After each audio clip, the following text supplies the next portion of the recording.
Hello, my name's Mark Enser. I'm Head of Geography and Research Lead at Heathfield Community College. I'm also a test columnist and author of Making Every Geography Lesson Count and Teach Like Nobody's Watching. I'm going to be presenting today with Zoe Enser. She's been an English teacher for 20 years, a head of department and a senior leader with a responsibility for improving teaching and learning in her school. She's now working as the lead specialist English advisor for Kent, for the education people. And what we'd like to talk about today is expert teachers, what they are, why they matter, and how we create them in schools. I first came across the idea of expert teaching in a research ed talk given by Peps McGrath a few years ago. And she's been mulling around in my head ever since. I've been kind of pondering it and seeing how it might apply to what we do in schools. So these are just kind of, I suppose, a few conclusions for the last couple of years of thought, really. So when we talk about expert teachers, we need to start by saying what it is we actually mean. A lot of the ideas in expert teaching come from a guy called David Berliner, who's written a lot about expert teachers, and he himself drew on research from a lot of other people on what expertise looks like in different fields, and then how it might apply to education. So one thing that I think is really critical to emphasize is that expertise is very specific to a domain. Being an expert teacher is perhaps slightly the wrong way to think about it. We're experts in our subjects in secondary, so I might be an expert geography teacher. We might be experts at a particular key stage or age range, and this expertise doesn't necessarily transfer very well. So we're expertise at a particular part of teaching, I suppose. We also have to remember that expertise develops over time, and it's this ongoing process. It never really stops. You're always developing your expertise. And it's not linear. There will be plateaus. So we might make quite rapid progress as we develop expertise, and then we might plateau for a while and then have to find ways to overcome that and start to develop again. Some really interesting research from Becky Allen and Sam Sims in their book, The Teacher Gap, looking at this and looking at how expertise seems to develop better in some schools compared to others, and looked at some of the reasons why that is. I also think it's really important to emphasize that expertise is not the same thing as experience. And the two sometimes get conflated. And when we have people perhaps labeled as expert teachers simply because they've been in the classroom for a long time. But as I want to show, that's not necessarily the case. Certainly a lack of experience means that you can't be an expert. Experience is intrinsic to developing that expertise, but experience alone is not enough. And that's because of this. So what we're looking at here is Kolb's experiential learning cycle, developed in the 1980s. And he himself was developing this out of a body of work into experiential learning theory more generally.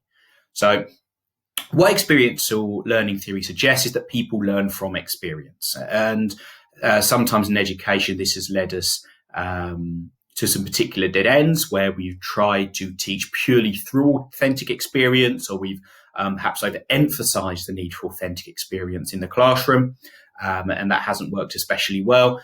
It's important to remember that this theory was developed for adult education and for vocational education in particular. It was never designed for a kind of a pedagogy for children. That's not what it was for.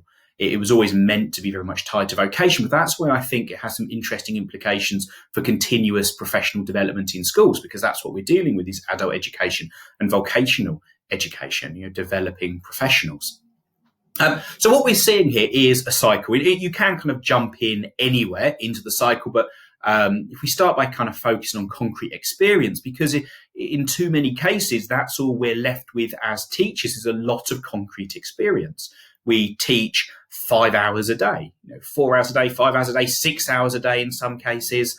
We get a lot of experience of being teaching, but at least according to Kolb, that in itself is not enough to develop expertise. We then need an opportunity to reflect on what we've done. So let me think of an example. Let's say I wanted to put in some low-stake retrieval quizzing into my lessons, very kind of on vogue. So I experience that. I start to put low-stake quizzes at the start of my lessons, and I experience doing that. I do lots and lots and lots and lots of that. But that doesn't necessarily lead to me becoming more of an expert at doing that. I need that chance to reflect on that process. I need that chance to look back and go, well, that retrieval quiz seemed to work better than that one. Why might that be the case? What have I learned from doing these retrieval quizzes? How might I change it next time to mean that I learn more? What were the downsides to it? And so on. I need that process of reflection. I also, if we go to the stage at the bottom of the diagram, need that chance for that abstract conceptualization. I need the chance for some of that theory. So with retrieval practice, why is it supposed to work? What's it supposed to do? Because if I don't know that, then I'm not able to implement it in the right way. I need to understand the theory behind it in order to have decent implementation. But again, sometimes in education, that's all we get. We either get concrete experience, just go and try doing it, or we get lots and lots of the abstract conceptualization. We just give people the kind of the theory in a session after school. Now we're going to teach you all about low-stake quizzing. There we go. Off you go. Let's see if that works. Because we then don't move teachers on to that active experimentation of sitting down and really planning how they are going to implement it, getting that chance to think about how this is going to work.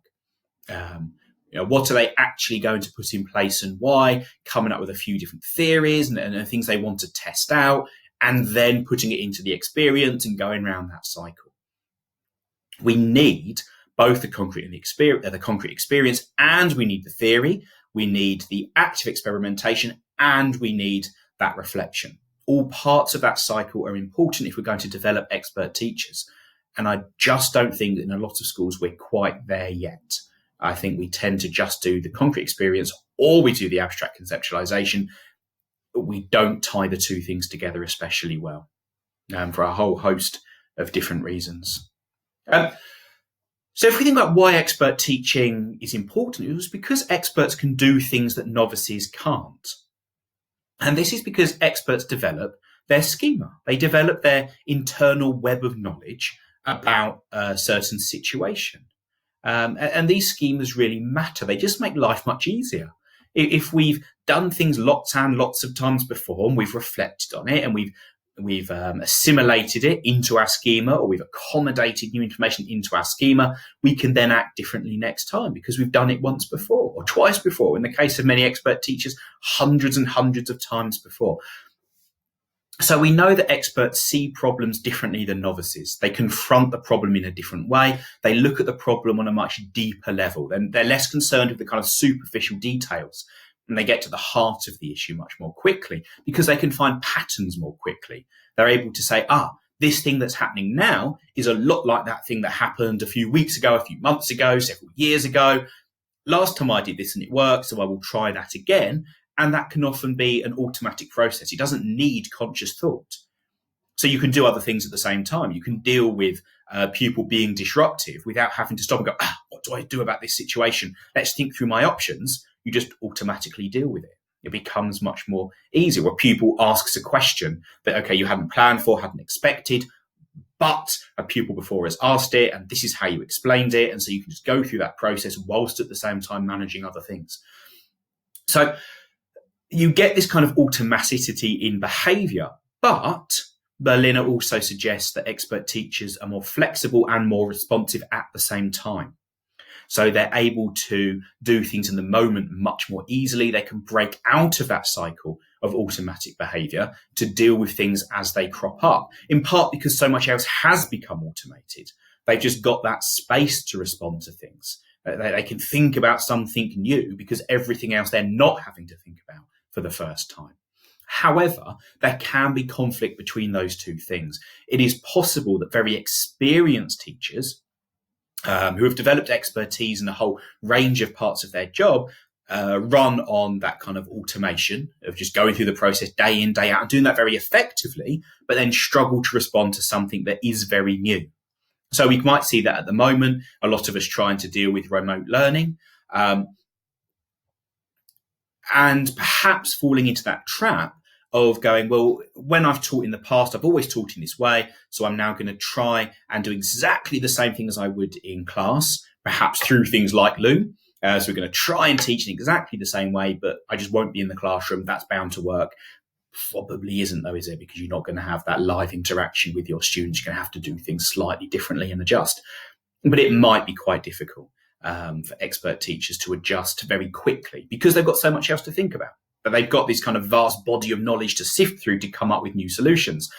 So Berliner also suggests that it sometimes takes expert teachers slightly longer to start a solution, but when they do, the solution is more likely to be a good solution than a novice teacher. They've simply got more that they can think with to come up with a very good solution. So sometimes just give them a bit of time. So why do expert teachers actually matter? Why do we need to encourage and develop expert teachers? Well, firstly, and I think perhaps most critically, is they should, and all of this is should, they should find the day-to-day practice of teaching easier than a novice teacher. They should. And yet we know many experienced teachers don't. Now, there's two possible reasons for that. One is that the experienced teacher might not actually be an expert, which is quite a difficult thing to say to someone's face. So I'm quite glad I'm doing this via Loom at the moment. But it is possible that you've been teaching for 20 years and haven't been given that time to reflect and try and get new ideas and play around with them and put them in place and evaluate them. And you haven't had that chance to develop expertise. You are very experienced, but not an expert. Sorry. It could also be, and I think this is true in the majority of cases, that we just haven't created the climate for expert teachers to use their expertise. Remember, it's very domain specific. So if we keep changing the situation, people lose their expertise.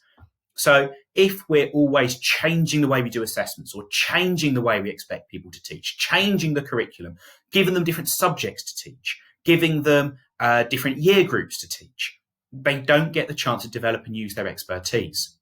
So they should find it easier to teach if school leaders are doing the right thing. They should also be able to provide solutions to problems. Expert teachers are who we should be going to with things like, how are we going to cope with remote learning?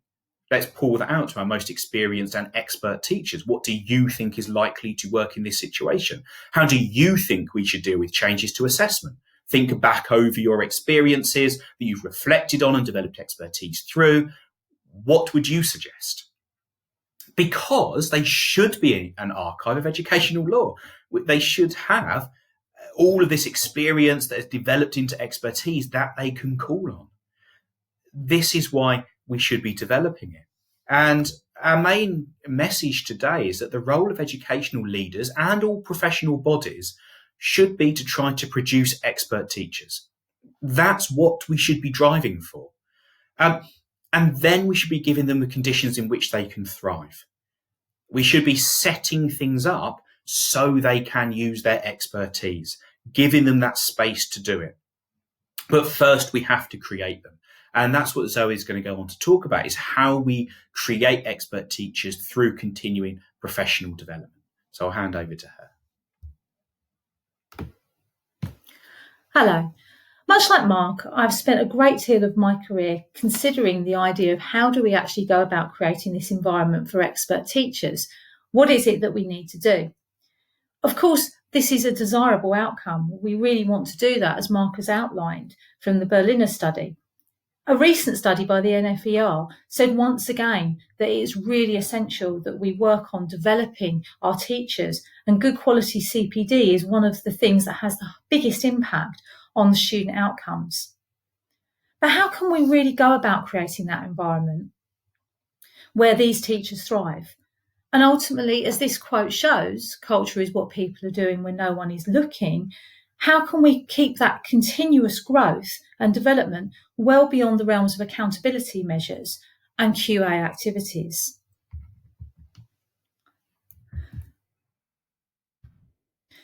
Perhaps the most important thing is to start off by considering that we are all learners. Regardless of how much experience we may have, or even how much knowledge we might have over a particular domain, we really are on a continuum. There are times when I am a complete novice, for example, with dual coding, something I really struggle with, and times when I am an expert. And this can adjust quite quickly depending on the topic or the activity I'm engaged with. This is much the same as our learners in the classroom, of course. And I think it's important to consider our teachers and staff using some of those same concepts that we would apply to the people that we are teaching day to day. Even simple things like considering CPD as CPL, continuous professional learning, can be a powerful shift in thinking, leading to richer and more productive discussions about learning, as opposed to an idea that we're somehow not developed as far as we should have done. So firstly, I think it's really important to consider our curriculum. There are lots of significant conversations about the curriculum that we give to young people in our schools, but not so much discussion about the curriculum or programmes of study that we put in place for staff. And I really do wonder how often we are having those conversations, particularly in relation to what is on that curriculum and why it is on that curriculum. Certainly, I've been surprised at the number of schools where there is only a limited discussion around this. And historically, some CPD has been related entirely to giving over information from the national strategy or recent courses that people have been on and are rightfully quite enthusiastic about. But a really good curriculum for those teachers should be carefully planned and really thought through in detail. It should be questioned and it should be challenged and it should be explored and it should be adapted and adaptable.